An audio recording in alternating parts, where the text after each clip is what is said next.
Washington white হাউসের একটি গোপন কক্ষে ডোনাল্ড ট্রাম্প বসে আছেন। তার সামনে ছড়ানো মানচিত্র, ইসরায়েল, গাজা, পারস্য উপসাগর, টেবিলে কফির মগ, পাশে তার উপদেষ্টারা চুপচাপ। বাতাসে টান টান উত্তেজনা। ট্রাম্পের চোখে একটি দৃঢ় সংকল্প, ইসরায়েলের স্বার্থ রক্ষা করতে হবে। তার উপদেষ্টারা পরিকল্পনা সাজাচ্ছেন, ইসরায়েল আবারও ফিলিস্তিনে হামলা শুরু করবে, এবার আরও ভয়াবহভাবে। কিন্তু ইরানকে ঠেকাতে হবে।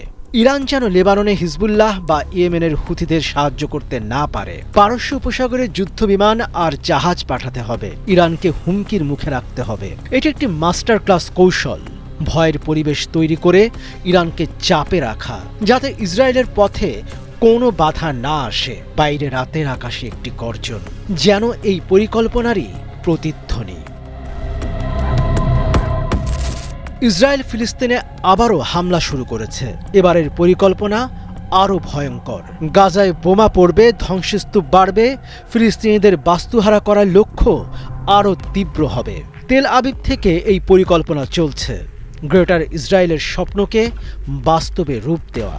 বিশেষজ্ঞরা বলছেন, ইসরায়েল এবার গাজাকে পুরোপুরি খালি করতে চায়। এটি তাদের দীর্ঘমেয়াদী কৌশলের অংশ।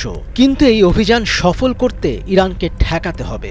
ইরানের প্রভাব লেবাননে হিজবুল্লাহ আর ইয়েমেনে হুথিদের মাধ্যমে ছড়িয়ে আছে। তারা যদি ফিলিস্তিনের পক্ষে সক্রিয় হয়, ইসরায়েলের পরিকল্পনায় বড় বাধা তৈরি হবে।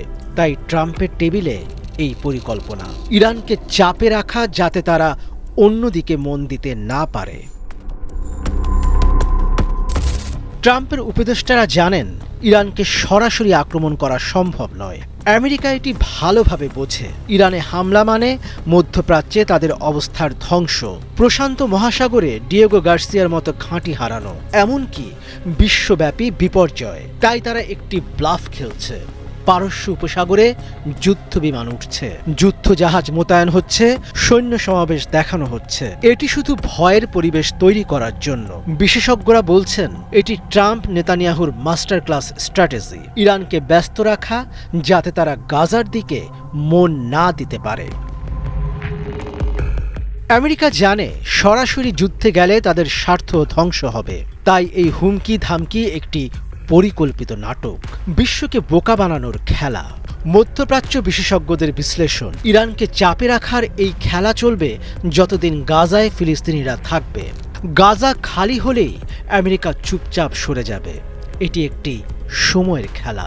ইসরায়েল গাজায় তার লক্ষ্য পূরণ করবে, আর আমেরিকা ইরানকে ভয় দেখিয়ে পথ পরিষ্কার রাখবে। এই পরিস্থিতিতে আরব দেশগুলো কি করছে? মিশর, জর্ডান, সৌদি আরব কেউই ফিলিস্তিনের পাশে দাঁড়ায়নি, একটি বোমা ফেলেনি, একটি সৈন্য পাঠায়নি। কেন? কারণ তাদের ক্ষমতা সীমিত। তাদের অস্ত্র আমেরিকার কাছ থেকে কেনা। যুদ্ধে গেলে সাপ্লাই বন্ধ হবে, অর্থনীতি ভেঙে পড়বে। বিশেষজ্ঞরা বলছেন, মিশর সীমান্ত খুলে ফিলিস্তিনিদের আশ্রয় দিতে পারত, কিন্তু আমেরিকার চাপে তারা চুপ। সৌদি আর জর্ডানেরও সামরিক শক্তি নেই। তাদের রাজতন্ত্র, অর্থনীতি সব আমেরিকার হাতে। তাই তারা নিজেদের স্বার্থ বাঁচিয়ে নীরব। অন্য ক্ষেত্রে তুরস্কের নাম উঠছে, কিন্তু তাদেরও পূর্ণ শক্তি নেই, তেল নেই, অর্থনীতি ব্যবসার উপর নির্ভর। যুদ্ধে গেলে তারা টিকতে পারবে না। ইরান এই পরিস্থিতিতে একমাত্র শক্তি। তাদের অস্ত্র নিজেদের তৈরি, প্রযুক্তি আছে। তারা আমেরিকা বা ইসরায়েলের উপর নির্ভর করে না, কিন্তু আরব দেশগুলো ইরানের সঙ্গে নেই।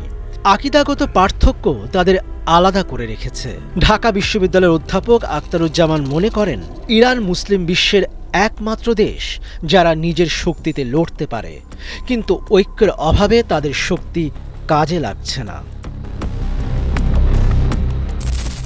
গাজায় এখন ধ্বংস, আরব দেশগুলো চুপ, আমেরিকা ইরানকে চাপে রেখেছে, ইসরায়েল জিতছে। ফিলিস্তিনিরা একা, কিন্তু এই খেলা কতদিন? ইরান কি এতদিন জেগে উঠবে?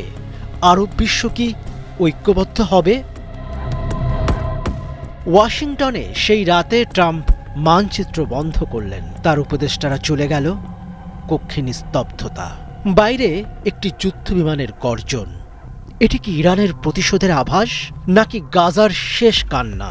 ট্রাম্প জানালার দিকে তাকালেন।